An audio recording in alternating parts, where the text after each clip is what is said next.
Okay, by innovation. You notice or not, okay, by now, okay, due to the developments of technology, okay, informations, communications and technology, okay, the way of we sending or convey messages to the people is now already changing, right? Okay, for example, by using SMS, okay, and very famous one, Facebook. Okay, it is very common nowadays. Okay, almost, okay, the majority of people in Malaysia nowadays, they have the Facebook account. Okay, so it becomes part of culture. Okay, so how we grasp this culture? Okay, that is innovation, which it is due to certain development, okay, that drive us to innovate our way of living. Okay. The other one is by cultural diffusion. Okay, cultural diffusion, it can be in many ways. Sometimes it is forced diffusion. Sometimes it is a direct infusion. Sometimes it is indirect diffusion. Okay, for example, let's say if you observe, okay, people who are staying in the border of Kelantan, Patani people, for example, okay, Patani and Kelantan, okay, because of the it is okay, the location is very close, we can see that the way of speaking is just the same. Okay, they talk in the same way. Look at the way they put on dress, also the same way. We cannot recognize which one is Malay, okay, the Malaysian Malay, which one, okay, is the Thailand people. Okay, so you can see that this is due to cultural diffusion, meaning that it is like one culture learn, okay, or they borrow the culture from the other people because they sit close. Also, maybe you can observe about the way of dress. Let's say between, I don't know what's the name for that Chinese, okay, Chinese man dress. Okay, with the the high collar like this. Okay, in Malay we call it as cekak musang, right? So we can see that in baju Melayu dress as well, they have this type of cekak musang.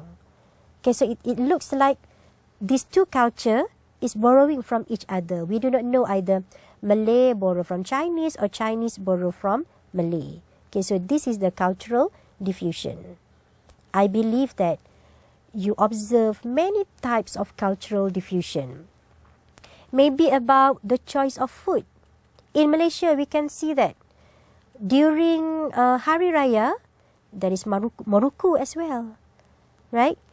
Okay, during Deepavali, okay, also there are kuih samprit, okay, the same thing, okay, and also Chinese also have Maruku sometimes. Okay, so it is eaten by everybody. So this is the process of cultural diffusion, whereby one culture, okay, one society learn culture from the other society. It is adapted. Okay, and then the other one, okay, the point is about characteristic of universality. Okay, culture is universal. When we say universal, it is already understood by many other people. That is universal. Okay, it is shared, it is learned. Okay, everybody understand about the action. It is not belong to certain individual. That is universal. And we can see that the characteristic of culture from one society to other society, actually they share the same values. All cultures promote good values. There is no culture that did not encourage good values. Okay? The difference is that the concept, the principles of good and bad might be different from one society to the other society. Okay, maybe to this society, it is good action. To the other society, it's bad action. But the main point is that to that society, the action is good. That is why it is promoted. Okay, it is followed from generation to generation. Okay, the other point is that culture it's either adaptive or maladaptive. Okay, what is adaptive culture? Okay, look back. What is your culture? Your way of living. Okay, like just now, I give you example. Whenever someone want to pass by people, they have to show respect. Okay, give sign as if they want to get excuse to pass them. Okay, and then they bow a little bit, right? Lower down one shoulder. Okay, that is the symbol. So, is that adaptive or maladaptive? What do you think? Okay, of course, it is adaptive, right? So, adaptive meaning that certain actions that contribute positively to a society, that promote good values. Okay, but some cultures, it is maladaptive. Even to that society, they did not regard it as negative actions, but actually it is maladaptive culture. Okay, I would like to tell you, I read one article about the practice by the Iranian mothers. This involved the uneducated group of mothers, okay, in small villages in Iran. Okay, because they are very busy, right? They have to cook, they have to look after the children, and for those who have the small babies, in order to ease their burdens, what they do is that they take opium. They will, I don't know, either chew or whatsoever, okay, and then they will blow it into the mouth of the babies. Okay, and you just imagine what will be the reactions of the babies. Okay, of course, after that, the babies getting sleepy and the babies sleep. Right, to them, safe and sound already. Right, when the baby sleep. But is it a good action? You try to think about it.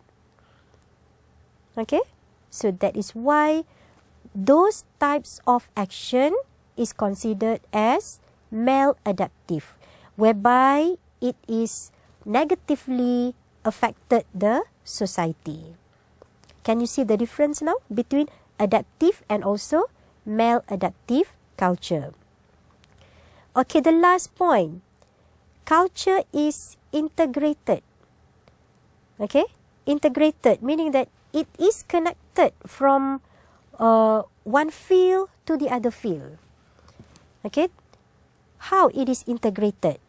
It is related to the economy.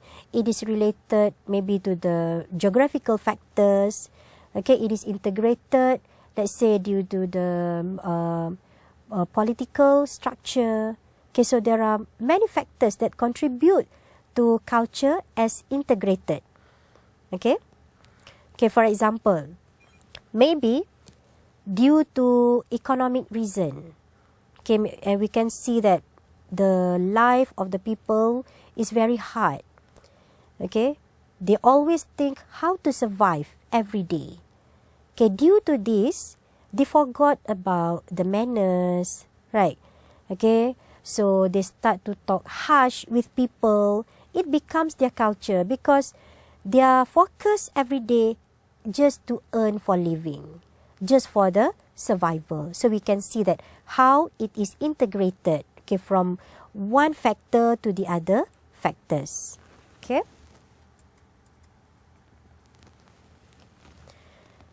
Okay, as we go through just now, throughout the topics, okay, as social beings, we are inevitable influenced by our culture, right?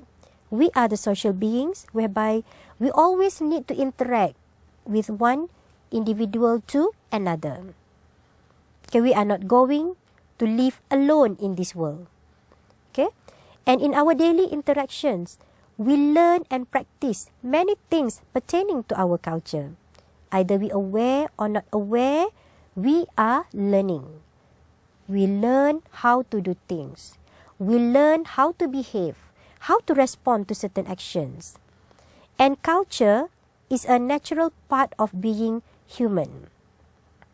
Okay, do you think that culture can be alienated from a certain society? Okay? So culture is always a part of the society. Okay, so from our first discussion, okay, from the beginning of the discussions, I hope you already understand how man, society, and culture is related. Okay?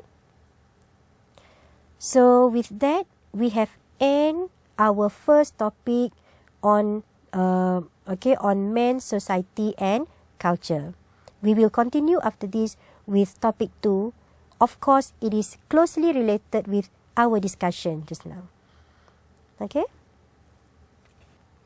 Okay, learners. So we have covered the topic 1 just now. Okay? In topic 1, I hope you already understand what is the connection between man, society, and culture. Okay, and we have go through about the new field. It is on the anthropology. Right. In order to study this subject, in order to know about man, society, and culture, then you have to understand what anthropology is. Okay. Now we want to continue with topic 2. Okay. The title is Research Methodology in Anthropology. Okay, so with your basic understanding on anthropology, we want to go through how to conduct research for this field.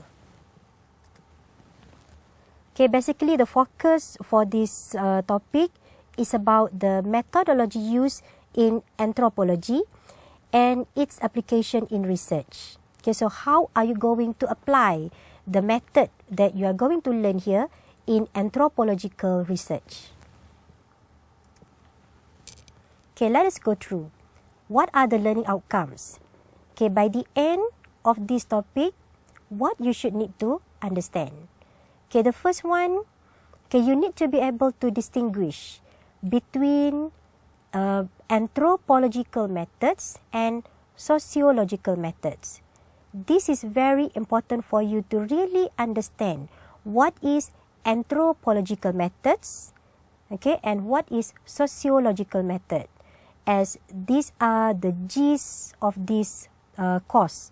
Okay, in order for you to understand man, society, and culture, you need to really understand the differences between anthropological methods and sociological methods.